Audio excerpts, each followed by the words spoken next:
Hello, everyone, and I'm Christina Giordano, the founder of Sold, your go-to resource for soulful entrepreneurship. And my philosophy is this: people can no longer be sold to, they must be sold to. This is selling with soul. This is marketing with integrity, where you no longer need to compromise your authenticity, your boundaries, your uniqueness, your wholeness.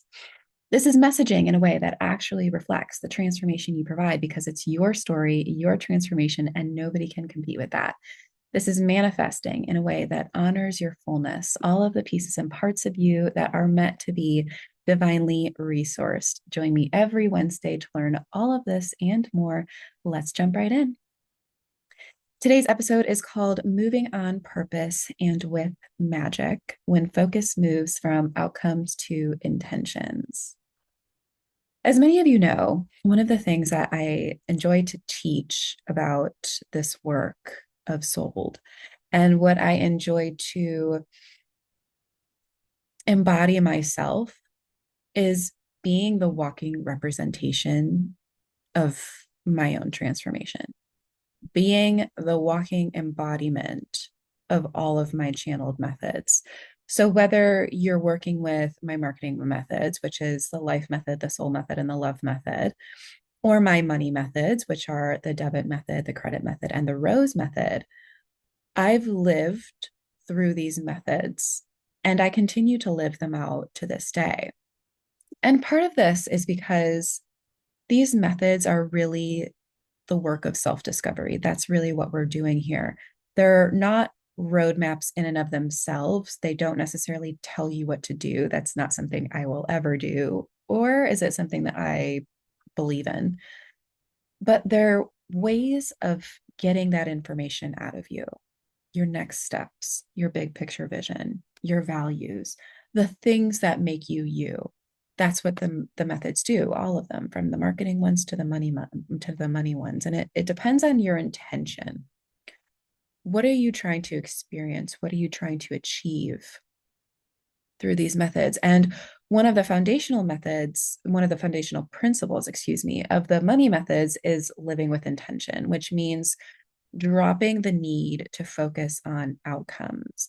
And I think this is where a lot of people get stuck with their manifestation. So the old paradigm of manifesting requires that we get really clear, really specific about our desires and focus only on them in order to generate that internal knowing that that specific thing is ours. Now, I don't necessarily disagree with this philosophy. I just think it needs a little bit of updating and upgrading to allow for more freedom and sovereignty within the work of manifesting. Because there are a few ways that focusing on the outcome itself can actually be detrimental to the manifesting process. And I'll give you three reasons why this is. Firstly, when we get hung up on an outcome or a specific result, we have a tendency to cling. We cling onto all of the aspects of it, and the outcome then becomes the expectation. But part of manifesting requires that we detach ourselves from the specific outcome so that we are no longer chasing it. Because remember, if we're chasing something, that means it's running from us. And so we detach so that it's no longer something that we need. Our happiness, therefore, isn't dependent on it. We are happy no matter what, because who we are, our essence, is worth more than that specific thing. We are bigger than that specific thing. Secondly, when we focus on an outcome or a specific result, we get hyper focused on getting something versus experiencing it. And let's be real, the experience is what we're all after to begin with. This is why many of us feel unfulfilled when we finally get something, when we finally get that end result, and we're like, oh, was that it? That's what I wanted. Oh, okay. And we're left feeling this like weird, unfulfilling thing. And we don't know how to put a name on it, but it's because we were trying to get something. We weren't actually invested in who we are becoming as we're getting it. We're completely forgetting who we became in the process of receiving it. We're completely forgetting what we learned about ourselves and others while we were taking the action steps toward it. And finally, we're completely forgetting that the act of co-creation is creating life itself. It's not the end result of the creation that we desire. It's the creative process that brings us the most fulfillment. And finally, when we are so attached to an outcome or specific result, we're really out of integrity with our purpose. If you have a calling, you have made a commitment with the divine and your higher self to execute that calling and fully see it through. That means you have a higher purpose that was instilled in you by a higher power. It's undeniable. You can't deny that. That's why it's called a calling. Your soul path and career path are uniquely intertwined. It's not only what you do, it's who you are. And so when you focus solely on outcomes on your path, you're missing the entire point of living out your calling.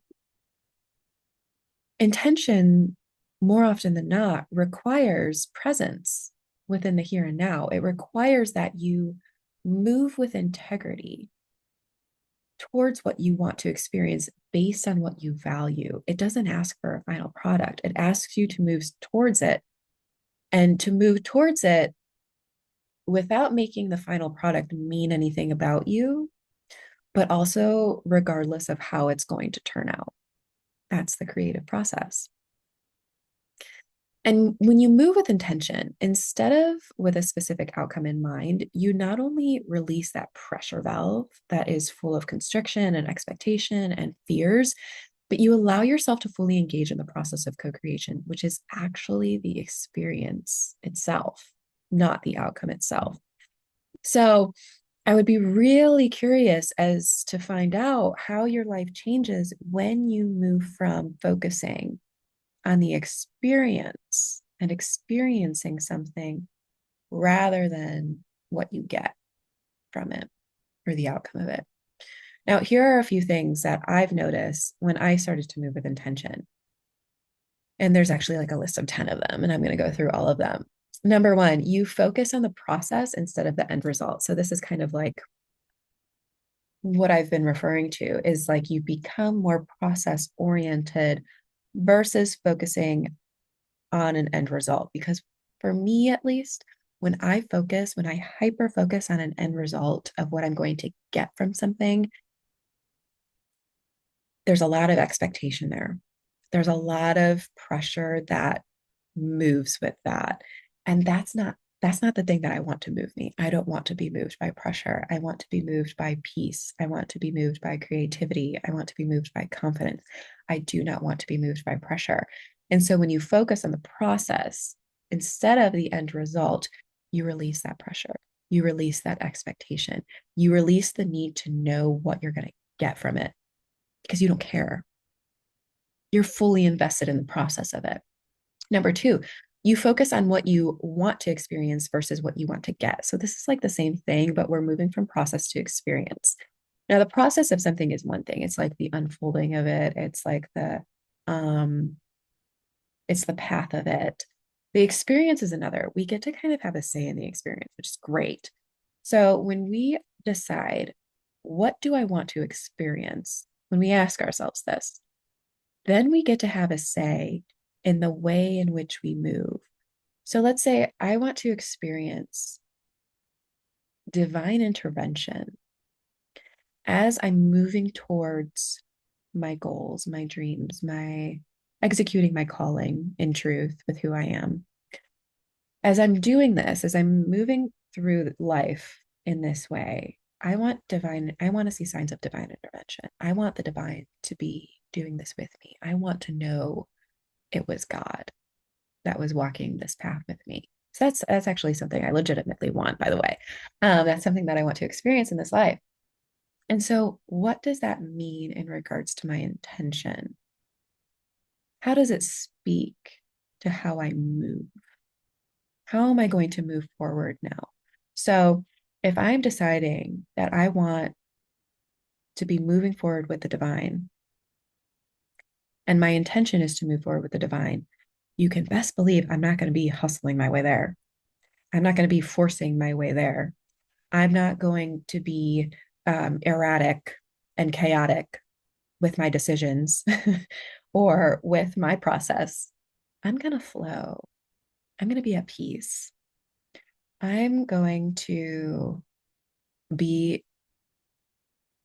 sweet and soft like honey, which is, by the way, what I desire to be all day, every day.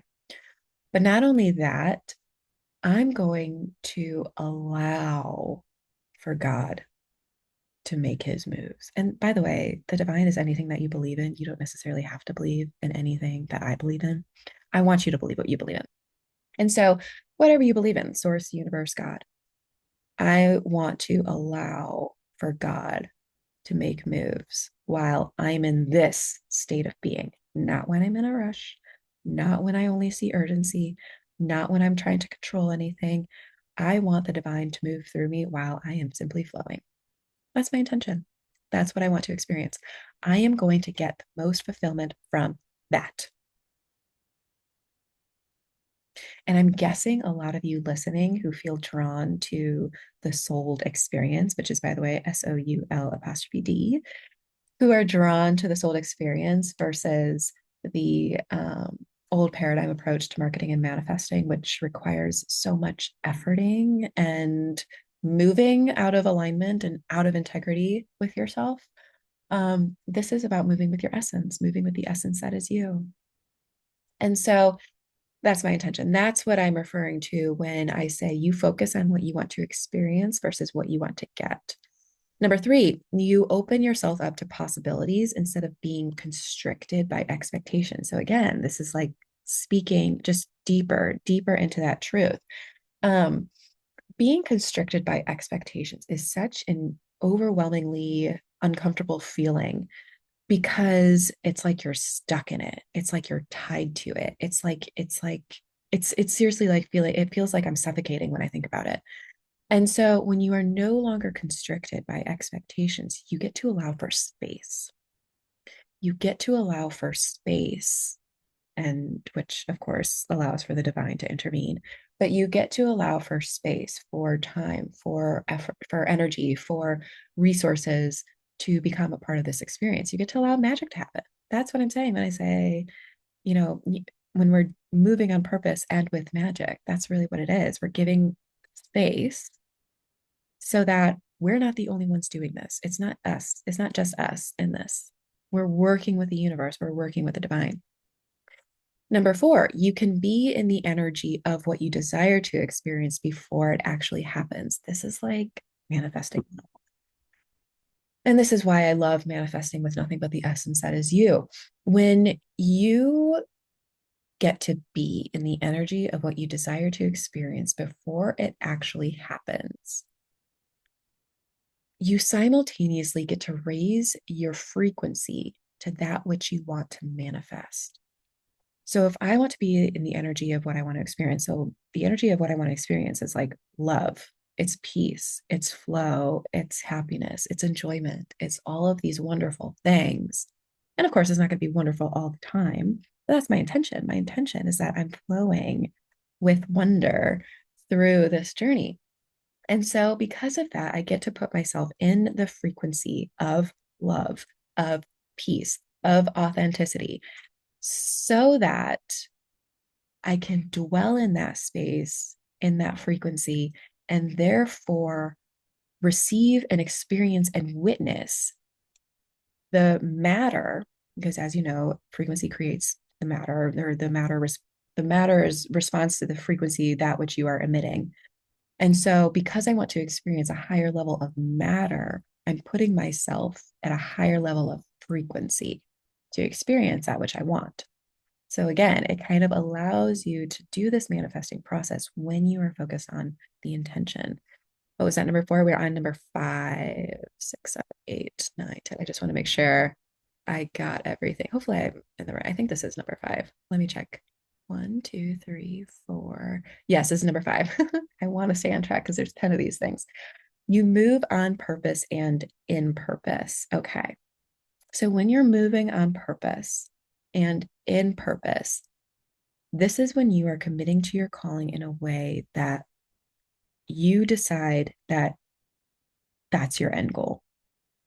Your end goal is to move in purpose and on purpose through your calling, towards your calling, with your calling, as your calling, so that you can bring it to life, so that you can bring your calling to life, so that you could help people through your calling, so that you could serve others through your calling, so that you could make money with your calling, so that you could receive with your calling, so that you could become more of your calling.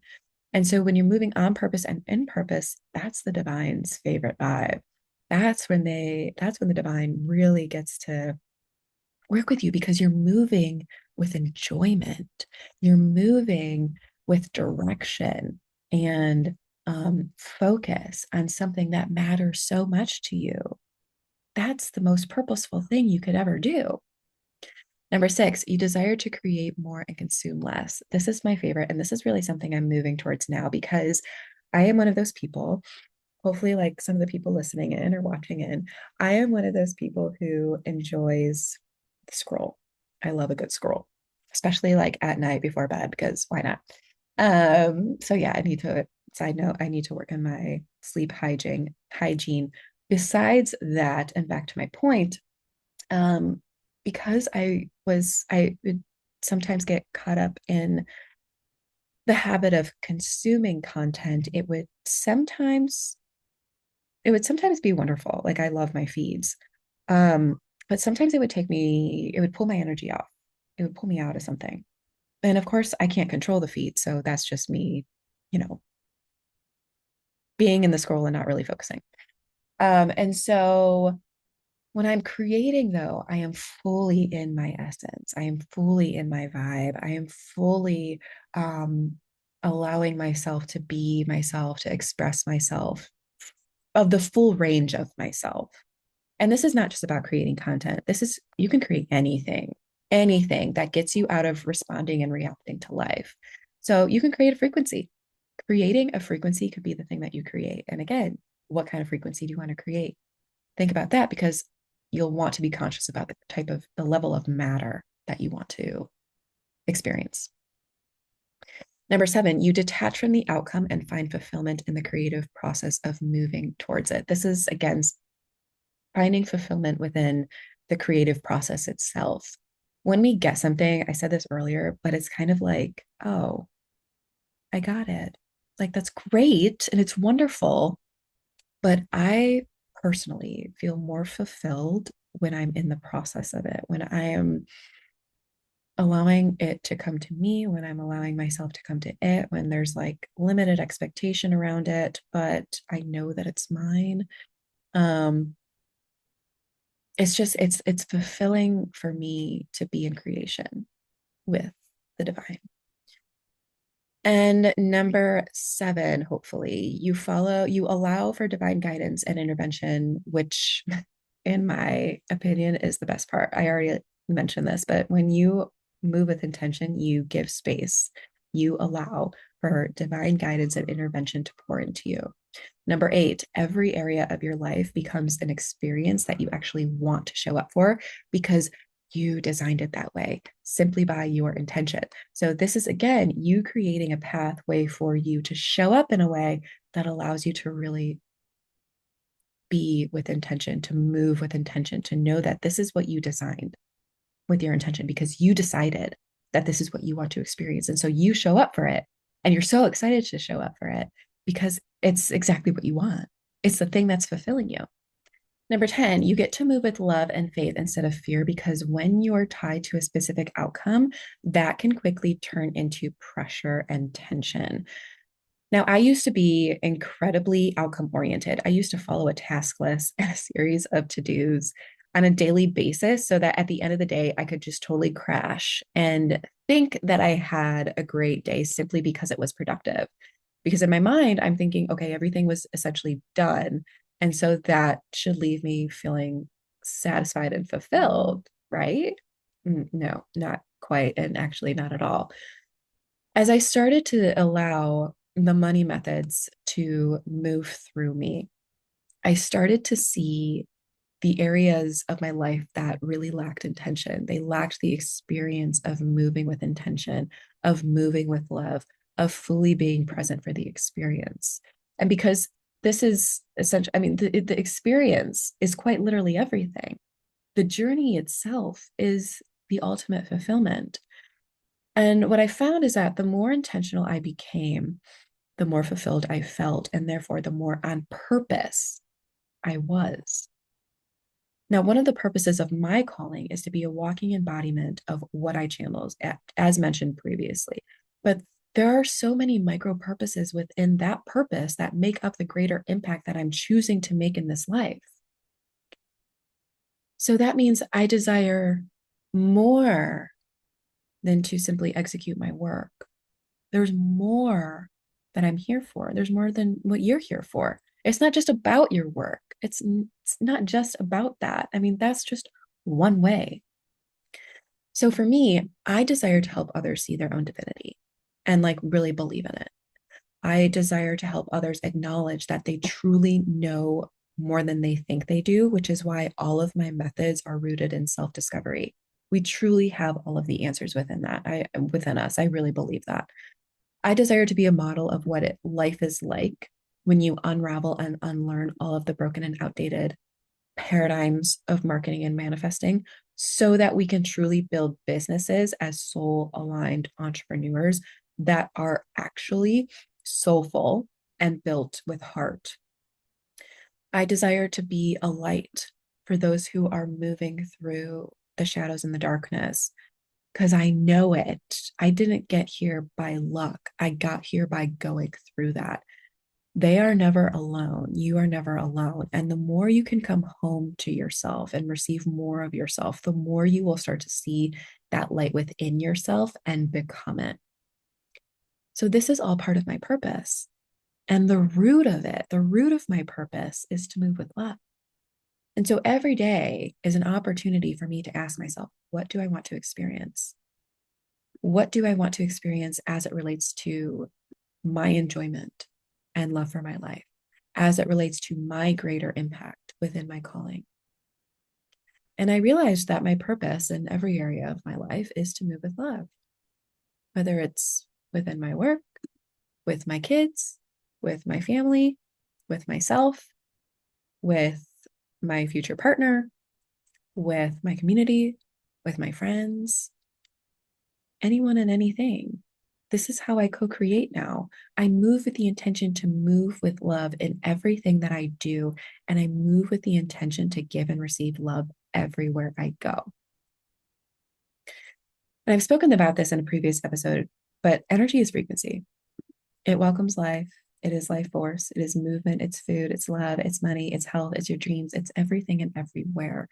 And the higher the frequency, the more enjoyable the energy. And quantum physics tells us that before matter, there is energy. The frequency of energy determines what type of matter we experience. Remember, I talked about various levels of matter. This is what I'm talking about here. If love is the highest frequency of energy, that is the frequency you want to embody.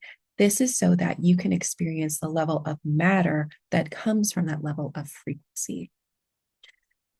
The money methods may sound like it's all about money, but it's actually all about love. Now, love is not money and money is not love, but the way we are with money is reflective of the way we are with love. And to learn more about the money methods, you can find more episodes on my YouTube channel or on my Sold podcast, which is on Spotify and Apple Podcasts. Or you can head to the Get Guidance page of my website, ChristinaGiordano.com, where you will find information about the membership featuring the money methods. But that's all I have for today. Until next time, be well and take care.